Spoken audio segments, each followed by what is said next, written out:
कुछ तो खास है इस मिट्टी में, एक अलग ही एहसास है इस मिट्टी में। यूं ही हंसते हुए मौत के मुंह में नहीं जाते, देशभक्ति की प्यास है इस मिट्टी में।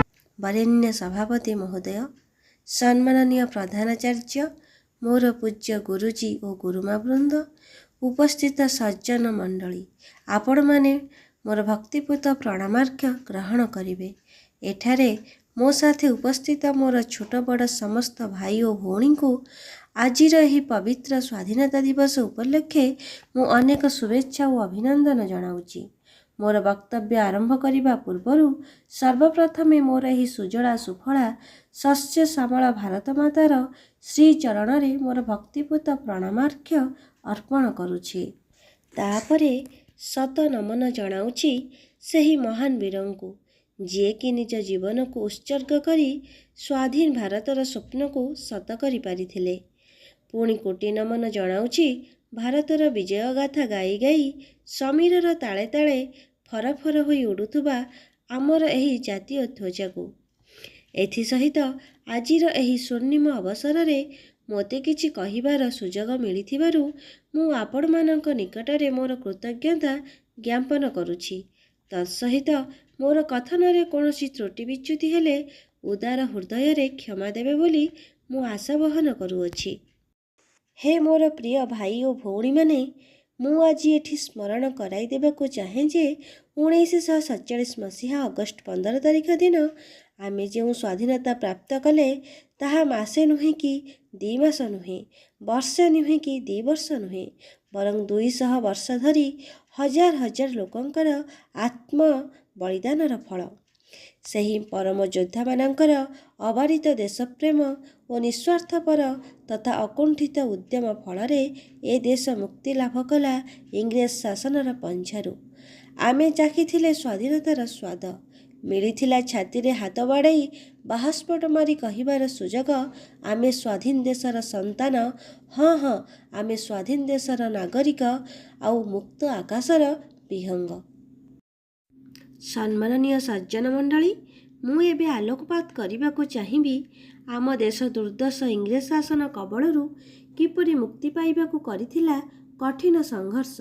इंग्रेज मानक आसिबा पूर्वरू ए देश छोट छोट राज्य मानकरे विभक्त होई सारिथिला। तांक भितरे लागी रहिथिला कंदल और मनोमालिन्य, आउ सही दुर्बलतार सुजोग वाणिज्य उद्देश्य रे आसीथिबा इंग्रेज मानकर लोलुप दृष्टि पड़िथिला एही भारत उपरे। कले बले कौशले आम देशर शासन भार हाथ को नहीं आरंभ कले निष्ठुर दमन लीला। लुटि नहीं गले आमठू आमर समस्त अधिकार। जीवन होई पड़िला नितांत दुसह आउ दुर्विसह। निष्ठुर आउ क्रूर इंग्रेज शासन विरोध रे उठिला तीव्र प्रतिवादर स्वर।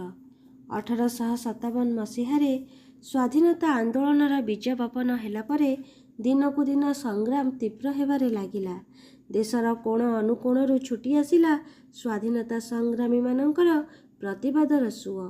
जाति धर्म वर्ण निर्विशेष रे समस्ते एकाकार होई गेले इंग्रेज शासनर विरुद्ध रे। एक सम्मिलित रण हुंकार रे कंपी उठिला गगन पवन।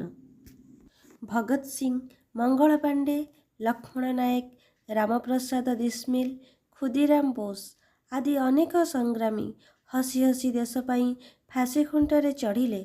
गोटे पटे महात्मा गांधी अहिंसा नीतिर मृदु निर्घोष निनादित हेउथुबा बेले अन्य पटे सुभाष बोसଙ୍କ मोते रक्त दियो मु स्वाधीनता देवी परि गुरु गंभीर नादरे गगन पवन प्रकंपित हेउथिला। संग्रामी बाल गंगाधर तिलकଙ୍କ स्वराज मोर जन्मगत अधिकार प्राणे प्राणे सृष्टि करिथिला एक अभिनव उन्मादना। कि पुरुष कि नारी जाति धर्म वर्ण निर्विशेष सबुरी हृदय खेलीगला एक नवीन स्पंदन। परिशेष ए देशर विराट जनशक्ति आगरे हार मानिबाकू बाध्य हैला दुर्दश इंग्रेज सरकार। दीर्घ समयर पराधीनता परे 1947 मसीहा अगस्ट 15 तारिख दिन ए देश देखिला स्वाधीनतार प्रथम सूर्योदय। ए देशर समस्त जननायक ମହାପୁରୁଷ ତଥା ଜନସାଧାରଣ ସମସ୍ତଙ୍କ ହୃଦୟରେ ଏ ଦେଶର ଭବିଷ୍ୟତକୁ ନେଇ ଜାଗି ଉଠିଲା ଅନେକ ସୁନେଲି ସ୍ୱପ୍ନ। ଆରମ୍ଭ ହୋଇଗଲା ପ୍ରସ୍ତୁତି ପର୍ବ। ଏ ଦେଶକୁ ସୁସଂଗଠିତ ଓ ଉନ୍ନତ କରି ଗଢ଼ି ତୋଳିବାର ଏକ ଅନବଦ୍ୟ ପ୍ରଚେଷ୍ଟା। ସ୍ୱାଧୀନତା ଲାଭ କରିବାର ଦୀର୍ଘ 7 ଦଶକରୁ ଊର୍ଦ୍ଧ୍ୱକାଳ ଅତିକ୍ରାନ୍ତ ହୋଇସାରିଛି। ଆଜି ବେଳ ଆସିଛି ନିଜକୁ ସମୀକ୍ଷା କରି ଦେଖିବାର। ଆଜି ସମୟ ଆସିଛି ନିଜକୁ ପରଖି ଦେଖିବାର। ସତରେ ଆମେ କେତେ ସ୍ୱାଧୀନ, କେତେ ଦୂର ଆମେ ସଫଳ ହୋଇଛୁ ଆମ ଜାତିର ଜନକ ଗାନ୍ଧିଜୀଙ୍କ ପରିକଳ୍ପିତ ରାମରାଜ୍ୟ ପ୍ରତିଷ୍ଠା କରିବାରେ। ଗାନ୍ଧିଜୀ କହିଥିଲେ, ଯେଉଁଦିନ ଜଣେ ନାରୀ ରାତ୍ରିରେ ଏକାକୀ ରାସ୍ତାରେ ଭୟଶୂନ୍ୟ ଭାବେ ଯାତାୟାତ କରିପାରିବ, ସେହିଦିନ ଆମ ଦେଶ ପ୍ରକୃତ ସ୍ୱାଧୀନ ହେଲା ବୋଲି ଜାଣିବା। କିନ୍ତୁ ଦୁଃଖ ଓ ପରିତାପର ବିଷୟ ଯେ ବ୍ୟାସକବି ଫକୀରମୋହନଙ୍କ ଭୂମି ବାଲେଶ୍ୱରର FM କଲେଜରେ ଉଚ୍ଚଶିକ୍ଷିତା ଛାତ୍ରୀ ନ୍ୟାୟ ନ ପାଇ ପେଟ୍ରୋଲ ଢାଳି ନିଜର ଆତ୍ମଦାହ କରୁଛି ତ ଜଗନ୍ନାଥ ଧାମ ପୁରୀରେ ନାବାଳିକାକୁ କିରୋସିନି ଢାଳି ପୋଡ଼ି ମାରି ଦିଆଯାଉଛି। ଆଜି ବି ଅତ୍ୟାଚାରିତ ନବବଧୂର ଆତ୍ମଚିତ୍କାର ଗୁଞ୍ଜୁରି ଗୁଞ୍ଜୁରି ସ୍ୱାଧୀନତା ଉପରେ ପ୍ରଶ୍ନବାଚୀ ସୃଷ୍ଟି କରୁଛି। ଏହିସବୁ ଲୋମହର୍ଷଣକାରୀ ଘଟଣା ଆଜି ପୁଣି ଥରେ ଓଡ଼ିଶାବାସୀଙ୍କ ହୃଦୟରେ ଦୋହରାଇ ଦେଉଛି ଅଷ୍ଟବିଂଶ ଶତାବ୍ଦୀର ସେହି ଅଭାଗିନୀ ରେବତୀର ବୁଢ଼ୀମାର ଆର୍ତ୍ତନାଦ, ଲୋ ରେବତୀ, ଲୋ ରେବୀ, ଲୋ ନିଆଁ, ଲୋ ଚୁଲି। ଆଜି ବି ଏ ଦେଶର ବହୁ ଲୋକ ଦାରିଦ୍ର୍ୟର ସୀମାରେଖା ତଳେ ଚାପି ହୋଇ ରହିଛନ୍ତି। ନିରକ୍ଷରତା, କୁସଂସ୍କାର ଓ ଅନ୍ଧବିଶ୍ୱାସ ରୂପୀ ଅନ୍ଧକାରକୁ ସମ୍ପୂର୍ଣ୍ଣ ରୂପେ ଆମେ ଦୂରେଇବାକୁ ସକ୍ଷମ ହୋଇନାହୁଁ। ଶିକ୍ଷାର ଅଭାବରେ ବହୁ ଲୋକ ଆଜି ବି ସଚେତନ ହୋଇନାହାନ୍ତି ସେମାନଙ୍କର ଅଧିକାର ଓ କର୍ତ୍ତବ୍ୟ ସମ୍ପର୍କରେ।